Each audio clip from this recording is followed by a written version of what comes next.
রাইফাইগ্রের পক্ষ থেকে আপনাদের সবাইকে জানাই আসসালামু আলাইকুম। আজ আপনাদেরকে দেখাবো আমি একদম পিওর দেশীয়, যেটাকে বলে গোলালু, দেশীয় গোলালু রোপণ করেছি। দেখেন, এটা হলো আমার দেশি। আর এ পাশে ফার্মের কিছু আছে, সবেমাত্র ছোট ছোট হয়েছে আর কি। দেখেন, আর এগুলা হলো পিওর দেশি। দেশি তো অনেক ভালো হয়েছে, খারাপ হয় না। এখানে রয়েছে কিছু রসুন, একদম 100% বিষমুক্ত, সারবিট ছাড়া, শুধু জৈব সার হিসেবে হলো আপনার গোবরটা, গরুর গোবরটা ইউজ করেছি। আর এই জায়গায় ছোট ছোট কমলি শাক সবেমাত্র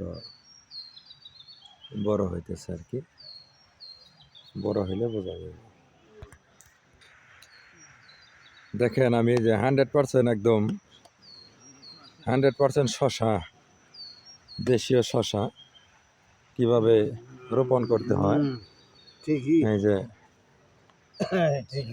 এই দেখেন কিভাবে এই যে রোপণের যে পদ্ধতিটা, আমি আগে গেরা আনাইছি, তারপরে হলো যে রোপণ করা হইতেছে। তো এইভাবে জানি না বোনার পরে কি হবে, তো আশা রাখি হয়তোবা গজাবে।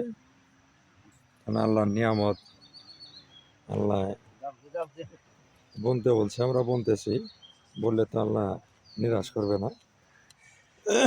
যেভাবে আগে খুঁচিয়ে নিতে হয়, আগে তো হাল চাষ করেছি, হাল চাষ করে তারপরে সার বিষ দিয়ে এই যেভাবে এক একটা ঝাড়ের ভিতরে 5 থেকে 6টা করে বোনা হইতেছে বীজ। এই বীজগুলা যখন জ্বালাবে তখন আর কি অনেক সুন্দর দেখা যাবে। তো এখানে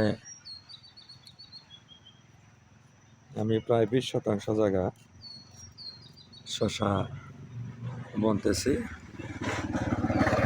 এইভাবেই বড় হওয়ার পরে আপনাদেরকে আরেকটা ভিডিও দেবো, ভিডিও দেওয়ার মাধ্যমে আপনাদের সবাইকে জানিয়ে দেবো।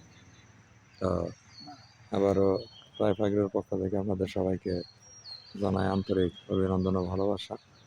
তো ভালো থাকবেন সবাই, ভালো থাকেন, সুস্থ থাকেন।